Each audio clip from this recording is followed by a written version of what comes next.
ಸಂದೀಪ್ ಪಾಟೀಲ್ ರಾಜ್ಯದಲ್ಲಿ ಇರುವಂತಹ ಕೆಲವೊಬ್ರು ಖಡಕ್ ಅಧಿಕಾರಿಗಳಲ್ಲಿ ಇವರು ಕೂಡ ಒಬ್ರು ದಕ್ಷ ಅಧಿಕಾರಿ ಅಂತಾನೆ ಹೆಸರನ್ನ ಮಾಡಿರುವಂತದ್ದು. ಖಡಕ್ ಅಧಿಕಾರಿ ವರ್ಗಾವಣೆ ಹಿಂದೆ ಕಾಣದ ಕೈಗಳು ಇದ್ದಾವ ಅನ್ನುವ ಪ್ರಶ್ನೆ ಕೂಡ ಈಗ ಎದ್ದೇಳ್ತಾ ಇದೆ.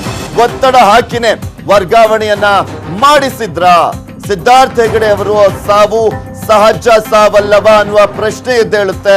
ಏಕೆಂದ್ರೆ ಇಲ್ಲಿ ಸಂದೀಪ್ ಪಾಟೀಲ್ ಅವರ ವರ್ಗಾವಣೆ ಹಿಂದೆ ಏನಾದ್ರೂ ಕಾಣದ ಕೈಗಳು ಇದ್ದಾವ ಅನ್ನುವ ಪ್ರಶ್ನೆಗೆ ಉತ್ತರ ಸಿಗಬೇಕಾಗಿದೆ. ತನಿಖೆಗೆ ಹಿನ್ನಡೆ ಮಾಡುವ ಉದ್ದೇಶ ಅಡಗಿದೆಯಾ ಇದರ ಹಿಂದೆ? ಇದಕ್ಕಾಗಿ ಖಡಕ್ ಆಫೀಸರ್ ಅನ್ನ ಎತ್ತಂಗಡಿ ಮಾಡ್ಲಾಯ್ತಾ? ಮತ್ತಷ್ಟು ನಿಗೂಢ ಆಗ್ತಾಲೇ ಇದೆ ಸಿದ್ಧಾರ್ಥ್ ಅವರ ಕೇಸ್. ಇಲ್ಲಿ ಈಗ ಆಲ್ರೆಡಿ ಈ ಒಂದು ಕೇಸ್ಗೆ ಸಂಬಂಧಪಟ್ಟಂತೆ ಏನಾಯ್ತು ಅನ್ನೋದ್ರ ಒಂದು ಕ್ಲಿಯರ್ ಪಿಕ್ಚರ್ ಅನ್ನ ಎದುರು ನೋಡ್ತಾ ಇದ್ದಾರೆ ರಾಜ್ಯದ ಜನ. ಇಂತಹ ಸಂದರ್ಭದಲ್ಲಿ ಅವರನ್ನ ವರ್ಗಾವಣೆ ಮಾಡಿದ್ದು ಎಷ್ಟು ಸರಿ?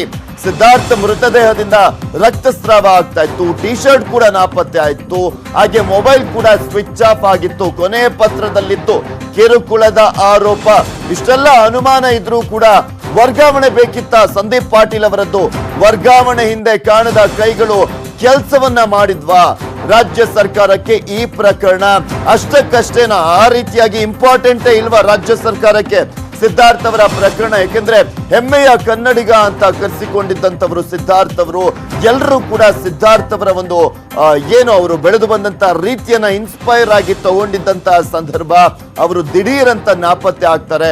ಅದಾದ್ಮೇಲೆ ಅವರ ಮೃತದೇಹ ಸಿಗುತ್ತೆ. ಸಾಕಷ್ಟು ಅನುಮಾನಗಳು ಎದ್ದೇಳ್ತಾ ಇದೆ. ಇವರದ್ದು ಕೊಲೆ ಆಯ್ತಾ ಅಥವಾ ಆತ್ಮಹತ್ಯೆಯನ್ನ ಮಾಡ್ಕೊಂಡ್ರ ಅಂತ. ಇದೆಲ್ಲದರ ಒಂದು ಕೇಸ್ನ ಪ್ರಕರಣದ ಕಂಪ್ಲೀಟ್ ಡೀಟೇಲ್ಸ್ ಗೊತ್ತಿರುವಂತದ್ದು ಅಂದ್ರೆ ದಕ್ಷಿಣ ಕನ್ನಡದ ಪೊಲೀಸ್ ಆಯುಕ್ತರಾಗಿದ್ದಂತ ಸಂದೀಪ್ ಪಾಟೀಲ್ ಅವರಿಗೆ. ಆದ್ರೆ ಅವರನ್ನೇ ದಿಢೀರ್ ಅಂತ ವರ್ಗಾವಣೆ ಮಾಡಿರುವಂತದ್ದು ಸಾಕಷ್ಟು ಪ್ರಶ್ನೆಗಳನ್ನ ಎದ್ದೇಳುವಂತೆ ಮಾಡ್ತಾ ಇದೆ. ನ್ಯೂಸ್ 18 ಕನ್ನಡ 10 ಪ್ರಶ್ನೆಗಳನ್ನ ಪ್ರಮುಖವಾಗಿ ರಾಜ್ಯ ಸರ್ಕಾರದ ಮುಂದಿಡ್ತಾ ಇರುವಂತದ್ದು. ಯಾವ ಕಾರಣಕ್ಕೋಸ್ಕರ ಈ ಖಡಕ್ ಆಫೀಸರ್ ಅನ್ನ ನೀವು ವರ್ಗಾವಣೆ ಮಾಡಿದ್ರಿ ಅನ್ನೋದಕ್ಕೆ ನಾವು 10 ಪ್ರಶ್ನೆಗಳನ್ನ ಕೇಳ್ತಾ ಇದ್ವಿ. ಸಾಕಷ್ಟು ಅನುಮಾನಗಳು ಎದ್ದೇಳ್ತಾ ಇದೆ. ಆ 10 ಪ್ರಶ್ನೆಗಳು ಏನು ಅನ್ನೋದನ್ನ ನಿಮ್ಮ ಮುಂದೆ ಇಡ್ತಾ ಇದ್ವಿ. ನೋಡಿ, ಮೊದಲನೇ ಪ್ರಶ್ನೆ ಎದ್ದೇಳ್ತಾ ಇದೆ, ಸಂದೀಪ್ ಪಾಟೀಲ್ ದಿಢೀರ್ ಅಂತ ವರ್ಗಾವಣೆ ಯಾಕೆ ಮಾಡಿದ್ರಿ ಸ್ವಾಮಿ ನೀವು? ಯಾವ ಕಾರಣ ಇದೆ ಇವರ ವರ್ಗಾವಣೆ ಮಾಡ್ಲಿಕ್ಕೆ? ಪ್ರಕರಣ ತನಿಖಾಧಿಕಾರಿಯ ವರ್ಗಾವಣೆ ಮಾಡಿದ್ದು ಎಷ್ಟು ಮಟ್ಟಿಗೆ ಸರಿ ಅಂತ? ಸರ್ಕಾರಕ್ಕೆ ಇದು ಸಾಧಾರಣ ಪ್ರಕರಣ ಆಗೋಗ್ಬಿಡ್ತಾ? ಇಂತಹ ದೊಡ್ಡ ಉದ್ಯಮಿಯ ಆತ್ಮಹತ್ಯೆನೋ ಕೊಲೆಯೋ ಅನ್ನುವ ಪ್ರಕರಣ ವರ್ಗಾವಣೆ ಹಿಂದಿದ್ಯಾ ಕಾರಣದ ಕೈಗಳ ಕೈವಾಡ ಅನ್ನುವ ಪ್ರಶ್ನೆ ಕೂಡ ಇದೆ. ಖಡಕ್ ಅಧಿಕಾರಿ ವರ್ಗಾವಣೆಗೆ ಒತ್ತಡ ಏನಾದ್ರೂ ಇತ್ತಾ ನಿಮ್ಮ ಮೇಲೆ? ಅದಕ್ಕೋಸ್ಕರನೇ ವರ್ಗಾವಣೆಯನ್ನ ಮಾಡಿದ್ರ ನೀವು? ಸಾವಿನ ಹಿಂದೆ ರಾಜಕಾರಣಿಗಳ ಕೈವಾಡ ಏನಾದ್ರೂ ಇದೆಯಾ? ಅವರ ಒಂದು ಕೈವಾಡದಿಂದಲೇ ಅವರ ನಂತರ ಇಲ್ಲಿ ಸಂದೀಪ್ ಪಾಟೀಲ್ ಅವರನ್ನ ವರ್ಗಾವಣೆ ಮಾಡ್ಲಾಯ್ತಾ ಅನ್ನುವ ಪ್ರಶ್ನೆ ಕೂಡ ಕಾಡ್ತಾ ಇದೆ. ಹಾಗಾದ್ರೆ ಸಿದ್ಧಾರ್ಥ ಹೆಗಡೆ ಅವರದ್ದು ಸಹಜ ಸಾವಲ್ವಾ? ಸತ್ಯ ಸಮಾಧಿ ಮಾಡೋದಕ್ಕೆ ವರ್ಗಾವಣೆಯನ್ನ ಮಾಡಿದ್ರ? ತನಿಖೆ ದಿಕ್ಕು ತಪ್ಪಿಸುವಂತ ಹುನ್ನಾರ ಅಡಗಿದ್ಯಾ ಈ ವರ್ಗಾವಣೆಯ ಹಿಂದೆ? ಹಾಗಾದ್ರೆ ಯಾವ ಆ ಕಾಣದ ಕೈಗಳು ಅನ್ನುವ ಪ್ರಶ್ನೆಗಳು ಕೂಡ ಎದ್ದೇಳ್ತಾ ಇದೆ. ಇಂತಹ ಸಿದ್ಧಾರ್ಥ್ ಅವರ ಸಾವಿನ ಪ್ರಕರಣದ ಸಂದರ್ಭದಲ್ಲಿ ಸಂದೀಪ್ ಪಾಟೀಲ್ ಅವರ ಒಂದು ವರ್ಗಾವಣೆ ಎಷ್ಟರ ಮಟ್ಟಿಗೆ ಸಮಂಜಸ ಅನ್ನಿಸ್ತಾ ಇದೆ ರಾಜ್ಯ ಸರ್ಕಾರಕ್ಕೆ? ಇದೆಲ್ಲದ್ರ ಬಗ್ಗೆ ಕಂಪ್ಲೀಟ್ ಡೀಟೇಲ್ಸ್ ಅನ್ನ ನೀಡ್ತಾರೆ ನಮ್ಮ ಪ್ರತಿನಿಧಿ ನರೇಂದ್ರ ಮಡಿಕೇರಿ. ದೂರವಾಣಿ ಸಂಪರ್ಕದಲ್ಲಿದ್ದಾರೆ. ಎಸ್ ನರೇಂದ್ರ, ನೋಡ್ತಾ ಇದ್ವಿ ಸಂದೀಪ್ ಪಾಟೀಲ್ ಅವರ ವರ್ಗಾವಣೆ ಹಿಂದೆ ಕಾಣದ ಕೈಗಳು ಇದ್ದಾವ ಅನ್ನುವ ಪ್ರಶ್ನೆ ಎದ್ದೇಳ್ತಾ ಇರುವಂತದ್ದು. ಇಲ್ಲಿ ಸಿದ್ಧಾರ್ಥ್ ಅವರ ವಿಚಾರಕ್ಕೆ ಸಂಬಂಧಪಟ್ಟಂತೆ ಇಡೀ ದೇಶ ಮತ್ತು ಒಂದ್ ಕಡೆ ಕರ್ನಾಟಕ ಎದುರು ನೋಡ್ತಾ ಇದೆ. ಇಂತಹ ವ್ಯಕ್ತಿ ಆತ್ಮಹತ್ಯೆ ಮಾಡ್ಕೊಂಡ್ರ ಅಥವಾ ಕೊಲೆ ಆಯ್ತಾ, ಏನಾಯ್ತು ಅನ್ನೋದ್ರ ಕ್ಲಿಯರ್ ಪಿಕ್ಚರ್ ಅನ್ನ ಎಕ್ಸ್ಪೆಕ್ಟ್ ಮಾಡುವಂತಹ ಸಂದರ್ಭದಲ್ಲಿ ವರ್ಗಾವಣೆ ಅನ್ನೋದು ಎಷ್ಟರ ಮಟ್ಟಿಗೆ ಸಮಂಜಸ ಅಂತ? ಎಸ್ ಪೃಥ್ವಿ, ಈ ಕೇಸನ್ನ ನೋಡಿದ್ರೆ ನಿಜಕ್ಕೂ ರಾಜ್ಯ ಸರ್ಕಾರ ಏನು ಬೇಕು ಅಂತಾನೆ ಎಡವಟ್ಟು ಮಾಡ್ಕೊಳ್ತಿದೆಯೋ ಏನು ಅಂತ ಹೇಳೋದು ಗೊತ್ತಾಗ್ತಿಲ್ಲ. ಯಾಕೆಂತ ಹೇಳಿದ್ರೆ ಇಂಥದ್ದೊಂದು ದೇಶ ವಿದೇಶಗಳಲ್ಲೇ ಕೂತ್ಕೊಂಡು ಜನರು ತಲೆ ಕೆಡಿಸ್ಕೊಂಡು ಯಾಕೆ ಹಿಂಗಾಯ್ತು, ಸಂದೀಪ್ ಯಾಕೆ ಆತ್ಮಹತ್ಯೆ ಮಾಡ್ಕೊಂಡ್ರು, ಕೊಲೆ ಮಾಡಿದ್ರ ಅಂತ ಹೇಳಿ ತಲೆ ಕೆಡಿಸ್ಕೊಳ್ತಾ ಇರ್ಬೇಕಾರೆ ಇವರು ಸಿದ್ಧಾರ್ಥ್ ಸಂದೀಪ್ ಪಾಟೀಲ್ನ ತಗೊಂಡೋಗಿ ವರ್ಗಾವಣೆ ಮಾಡಿದ್ದಾರೆ ಅಂತ ಹೇಳಿದ್ರೆ ಈ ಕೇಸನ್ನ ಹಳ್ಳ ಇಡಿಸ್ಬೇಕು ಅಂತ ಹೇಳಿಯೇ ರಾಜ್ಯ ಸರ್ಕಾರ ನಿರ್ಧಾರ ಮಾಡಿದ್ಯಾ, ಅಥವಾ ರಾಜ್ಯ ಸರ್ಕಾರ ಈ ಕೇಸು ಅಲ್ಲಿ ಏನು ಇಲ್ಲ ಅಂತ ಹೇಳೋದನ್ನ ತನಿಖೆ ಮಾಡೋಕ್ಕಿಂತ ಮುಂಚೆನೆ ಇದು ಆತ್ಮಹತ್ಯೆ ಅಂತೇಳಿ ಅವರೇ ನಿರ್ಧಾರ ಮಾಡ್ಕೊಂಡ್ರೆ ಗೊತ್ತಾಗ್ತಿಲ್ಲ.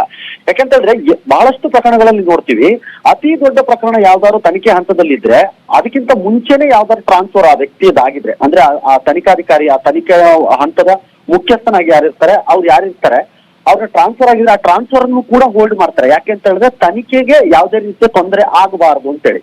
ಈಗ ಈ ಪ್ರಕರಣದಲ್ಲೂ ಕೂಡ ಇಲ್ಲ, ಸಂದೀಪ್ ಪಾಟೀಲ್ ಅವ್ರದ್ದು ವರ್ಗಾವಣೆ ಬಹಳ ಬೇಗ ಆಗಿತ್ತು ಅಂತ ಹೇಳೋದಕ್ಕೆ ಯಾವುದೇ ಕಾರಣಗಳು ಕೂಡ ಇಲ್ಲ. ಯಾಕೆಂದ್ರೆ ರಾಜ್ಯ ಸರ್ಕಾರ ಬಂದ ಮೇಲೆ, ಯಡಿಯೂರಪ್ಪ ಅವರು ಬಂದ ಮೇಲೆನೆ ಇದು ಆಗಿರುವಂತದ್ದು, ವರ್ಗಾವಣೆ ಆಗಿರುವಂತದ್ದು.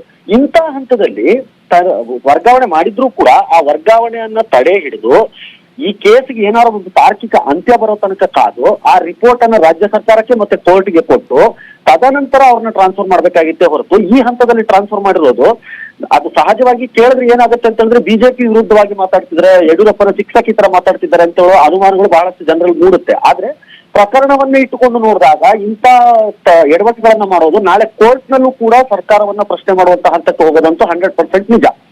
ಎರಡನೇದು ಏನು ಅಂತ ಹೇಳಿದ್ರೆ, ನಿನ್ನೆ ಕೆಲವು ಮೂಲಗಳ ಪ್ರಕಾರ ಏನಾಗಿದೆ ಅಂತ ಹೇಳಿದ್ರೆ, ಸಿದ್ಧಾರ್ಥ್ ಅವರ ಜೊತೆ ನಂಟನ್ನು ಹೊಂದಿದ್ದಂತಹ ಕೆಲವರು ಫಾರಿನ್ ನಲ್ಲಿದ್ದಾರೆ. ಅವ್ರು ಬಂದ ಮೇಲೆ ವಿಚಾರಣೆ ಆಗಬೇಕು. ಆ ವಿಚಾರಣೆಗೋಸ್ಕರನೇ 4 ಹಂತದ ಟೀಮ್ ಅನ್ನ ಮಾಡಲಾಗಿದೆ. ಒಂದು ಫಾರಿನ್ ಟೀಮ್ ಅನ್ನ ನಿಭಾಯಿಸುತ್ತೆ, ಒಂದು ದಾಖಲೆಗಳನ್ನ ನಿಭಾಯಿಸುತ್ತೆ, ಒಂದು ಸಾವಿನ ಸುತ್ತದಲ್ಲಿ ಇದ್ದಂತಹ ಮೆಡಿಕಲ್ ರಿಪೋರ್ಟ್ ಏನ್ ಬರುತ್ತೆ ಅಂದ್ರೆ ಮರಣೋತ್ತರ ಪರೀಕ್ಷೆ ರಿಪೋರ್ಟ್ ಏನ್ ಬರುತ್ತೆ ಅದನ್ನ ನೋಡುತ್ತೆ, ಇನ್ನೊಂದು FSL ರಿಪೋರ್ಟ್ ಮೂಲಕ ನಿಗಾ ವಹಿಸುತ್ತೆ ಅಂತ ಹೇಳ್ಕೊಂಡು ಟೀಮ್ಗಳನ್ನ ಮಾಡ್ಕೊಂಡು ಅದನ್ನ ಸಂದೀಪ್ ಪಾಟೀಲ್ ಅವರು ಮುನ್ನಡೆಸ್ತಿದ್ರು. ಅದಕ್ಕೆ ಸಂಬಂಧಪಟ್ಟಾಗಿನೇ ಸಂದೀಪ್ ಪಾಟೀಲ್ ಕೂಡ ನೆನ್ನೆ ಒಂದು ಇದು ಕೊಟ್ಟಿದ್ರು, ಬೈಟ್ ಕೊಟ್ಟಿದ್ರು. ಅಂದ್ರೆ ಮಾತನಾಡಿದ್ರು ಏನು ಅಂತ ಹೇಳಿದ್ರೆ, 4 ಹಂತದ ಟೀಮ್ ಅನ್ನ ಮಾಡಿದ್ವಿ, ತನಿಖೆ ನಡೆಯುತ್ತೆ ಅಂತ. ರಾತ್ರೋರಾತ್ರಿ ವರ್ಗಾವಣೆ ಆಗುತ್ತೆ ಅಂತ ಹೇಳಿದ್ರೆ ಎಲ್ಲ ಒಂದು ಕಡೆ ಕೇಸನ್ನ ಹಳ್ಳ ಹಿಡಿಸ್ಬೇಕು ಅಂತ ಹೇಳಿ ಮಾಡ್ತಾ ಇದ್ದಾರೋ, ಇಲ್ಲ ಕಾಣದ ಕೈಗಳು ರಾಜಕಾರಣಿಗಳೇನಾದ್ರು ಇದ್ರಲ್ಲಿ ಇನ್ವಾಲ್ವ್ಮೆಂಟ್ ಇದ್ದಾರಾ? ಈ ಹಣದ ಒತ್ತಡ ಅಂತ ಏನ್ ಬಂದಿತ್ತಲ್ಲ, ಈ ಒತ್ತಡದಲ್ಲಿ ಹೇಳಲಾಗದ ಹೆಸರುಗಳಲ್ಲಿ ರಾಜಕಾರಣಿಗಳ ಹೆಸರು ಇದೆಯಾ ಅಂತ ಹೇಳೋ ಒಂದು ಅನುಮಾನ ಮೂಡುತ್ತೆ Prithvi. Okay, thank you Narendra Madikeri ನಿಮ್ಮೆಲ್ಲ ಡೀಟೇಲ್ಸ್ಗಾಗಿ. ಸರ್, ನೋಡ್ತಾ ಇದ್ದೀವಿ ಇಲ್ಲಿ ಸಂದೀಪ್ ಪಾಟೀಲ್ ಅವರ ವರ್ಗಾವಣೆ ಸಾಕಷ್ಟು ಅನುಮಾನಗಳನ್ನ ಹುಟ್ಟು ಹಾಕ್ತಾ ಇದೆ. ಸಿದ್ಧಾರ್ಥ್ ಅವರ ಕೇಸು ಇದ್ಯಾವುದೋ ಸಾಮಾನ್ಯವಾದಂತ ಕೇಸ್ ಅಲ್ಲ, ಹೈ ಪ್ರೊಫೈಲ್ ಕೇಸು.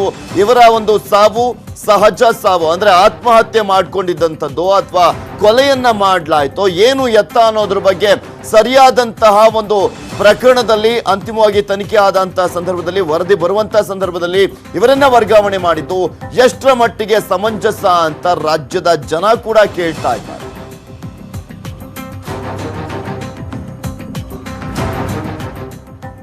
ಇನ್ನು ಇಲ್ಲಿ ಸಿದ್ಧಾರ್ಥ್ ಅವರ ಒಂದು ಪ್ರಕರಣ ಏನಾಯ್ತು, ಅವತ್ತಿನ ದಿನ ಏನಾಯ್ತು, ಅವರು ಕಾಣೆಯಾದ್ರು ಅನ್ನೋ ಆ ಸ್ಪಾಟ್ ಇದೆಯಲ್ಲ, ಅಲ್ಲಿಂದ ಎಲ್ಲಿ ಸಿಕ್ತು ಅವರ ಒಂದು ಮೃತದೇಹ, ಏನಾಯ್ತು, ಅದರ ಒಂದು ಕ್ಲಿಯರ್ ಪಿಕ್ಚರ್ ಅನ್ನ ನಿಮ್ಮ ಮುಂದೆ ಇಡ್ತಾ ಇದೀವಿ. ನೀವು ಕೂಡ ಗಮನಿಸ್ತಾ ಇದ್ದೀರಾ.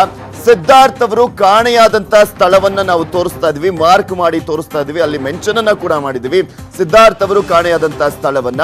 ಇನ್ನ ನೇತ್ರಾವತಿ ನದಿ ನೀರು ಅಲ್ಲಿ ಹೋಗುವಂತದ್ದು ಅದನ್ನ ಕೂಡ ನಿಮ್ಗೆ ತೋರಿಸ್ತಾ ಇದೀವಿ, ಅದು ಸ್ಪಷ್ಟವಾಗಿ ನಿಮಗೂ ಕೂಡ ಕಾಣಿಸ್ತಾ ಇದೆ. ಸೊ ಹೀಗಾಗಿನೇ ಕ್ಲಿಯರ್ ಪಿಕ್ಚರ್ ಅನ್ನ ಅಲ್ಲಿ ಹಾಕಿರುವಂತದ್ದು.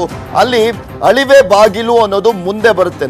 ನೇತ್ರಾವತಿ ನದಿ ಸೀದಾ ಹರಿದ್ಬಿಟ್ಟು ಅಲ್ಲಿ ಒಂದ್ ಕಡೆ ಹಿನ್ನೀರಿನ ಕಡೆ ಒಂದ್ ಸೈಡು ಡೈವರ್ಟ್ ಆದ್ರೆ ಇನ್ನು ಒಂದ್ ಸೈಡು ಸಮುದ್ರಕ್ಕೆ ಆ ನೀರು ಹೋಗುವಂತದ್ದು.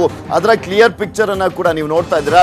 ಅಲ್ಲಿ ಸಿದ್ಧಾರ್ಥ್ ಅವರು ಕಾಣೆಯಾದಂತ ಸ್ಥಳ ಅಂದ್ರೆ ಆ ಒಂದು ಬ್ರಿಡ್ಜ್ ಇಂದ 8ನೇ ಕಂಬ ಅಲ್ಲಿಂದ ಅವರು ನಾಪತ್ತೆ ಆಗಿರುವಂತದ್ದು, ಕಾಣೆಯಾಗಿದ್ದಂಥದ್ದು. ಅದಿನ್ನೂ ಕೂಡ ಗೊತ್ತಾಗ್ಬೇಕಾಗಿದೆ, ಅವರೇ ಜಿಗಿದಿದ್ದಂಥದ್ದ ಅಥವಾ ಯಾರಾದ್ರೂ ತಳ್ಳಿದ್ದ, ಅದ್ರ ಬಗ್ಗೆ ಇನ್ನು ಸ್ಪಷ್ಟವಾಗಿ ಗೊತ್ತಾಗ್ಬೇಕು. ಆದ್ರೆ ಆ ಒಂದು ಸ್ಪಾಟ್ ಅನ್ನು ನಿಮ್ಗೆ ತೋರಿಸ್ತಾ ಇದೀವಿ. ಆ ಸ್ಪಾಟ್ ಇಂದ ಅವರ ಒಂದು ಬಾಡಿ ಸಿಕ್ಕಿದ್ದು, ಮೃತದೇಹ ಸಿಕ್ಕಿದ್ದು ಹೊಯ್ಗಾ ಬಜಾರ್ ಅನ್ನುವ ಜಾಗದಿಂದ, ಶವ ಸಿಕ್ಕ ಜಾಗವನ್ನು ಕೂಡ ನಿಮ್ಗೆ ತೋರಿಸ್ತಾ ಇದೀವಿ.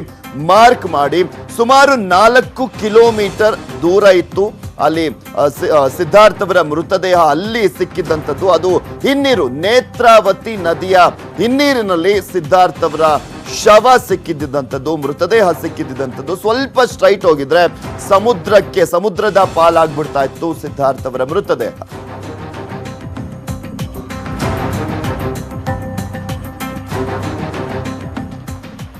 ಮೊದಲ ಬಿಗ್ ಬ್ರೇಕಿಂಗ್ ನ್ಯೂಸ್ ಅನ್ನ ನೋಡಿದ್ರೆ, ಎರಡನೇ ಬಿಗ್ ಬ್ರೇಕಿಂಗ್ ನ್ಯೂಸ್ ಅನ್ನ